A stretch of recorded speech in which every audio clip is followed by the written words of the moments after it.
شعیب صاحب مجھے یہ بتائیے کہ آپ ظاہر ہے مجھے پتا آپ ان کا جواب دینا چاہتے ہیں، بٹ جو سلمان اکرم راجہ صاحب کی بھی ملاقات ہوئی ہے مولانا صاحب سے، اس کے اندر انہوں نے بھی اپنے کوئی ڈرافٹ کی بات کی ہے، تو آپ لوگ اپنا بھی ڈرافٹ تیار کر رہے ہیں یا نہیں؟ کسی قسم کا کوئی ڈائلاگ نہیں ہو رہا؟ دیکھیں اس وقت تک مولانا صاحب کے ساتھ جو بات ہوئی ہے کہ اس اللیجٹیمیٹ پارلیمنٹ سے کوئی ہم نے آئینی ترمیم کی بات ہی نہیں کرنی۔ جب یہ سوال ہی ہمارے درمیان متفقہ طور پر طے ہو گیا، پھر جب نئی اسمبلی آئے گی اس وقت سوچا جائے گا، اس لیے یہ بات ان کے ساتھ ہمارا معاہدہ ہے کہ نئی اسمبلی میں ہوگی، نئی اسمبلی سے کوئی بات نہیں، اس اسمبلی سے کوئی بات نہیں ہوگی۔ نمبر 1۔ نمبر 2، میں ان کی طرح بات کا جواب دوں۔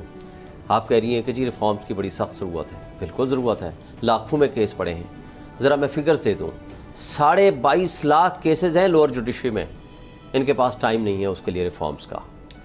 13 لاکھ سے زائد کیسز ہیں ہائی کورٹس میں، اس کے لیے ان کے پاس ٹائم نہیں ہے۔ صرف 2%، 60,000 سے کم، 54,000 کے قریب کیسز ہیں سپریم کورٹ میں، ان کے لیے کیوں ایمرجنسی ہے؟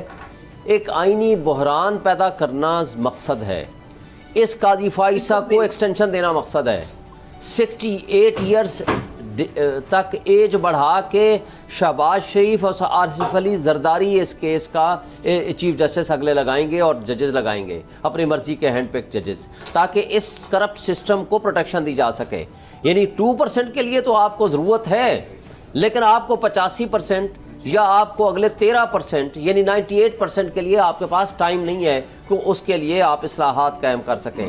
اس کے لیے جو اس وقت مسودہ ہے، آپ نے 199 یعنی کسی کو بھی اٹھائیں، آپ غائب کریں، کچھ کریں، نیشنل سیکورٹی کا نام دے دیں، آپ چینج کر لیں۔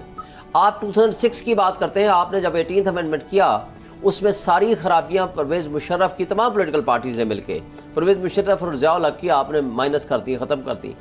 تو پھر کیا وجہ تھی کہ آپ نے آئینی عدالت نہیں بنائی؟ وجہ کیا تھی؟ ایک منٹ جی، مجھے بات مکمل کرنے دیں میم۔ وجہ یہ تھی کہ پرویز مشرف نے اپنے پی سی او ججز بھر دیے تھے اس وقت تک، آپ کے پاس آپشن نہیں تھا سوائے اس بات کے کہ آپ آئینی عدالت بنائیں، اور اس کے بعد آپ نے خود فیصلہ کیا کہ آئینی عدالت نہیں بنائی جائے گی۔ کیوں؟ اس لیے کہ ایک سپریم کورٹ ہو سکتی ہے، 2 سپریم کورٹ نہیں ہو سکتی۔ ہم نے 76 سال لگا کے ایک سپریم کورٹ کو ایک انڈیپینڈنٹ انسٹیٹیوشن بنانے میں کامیاب ہوئے۔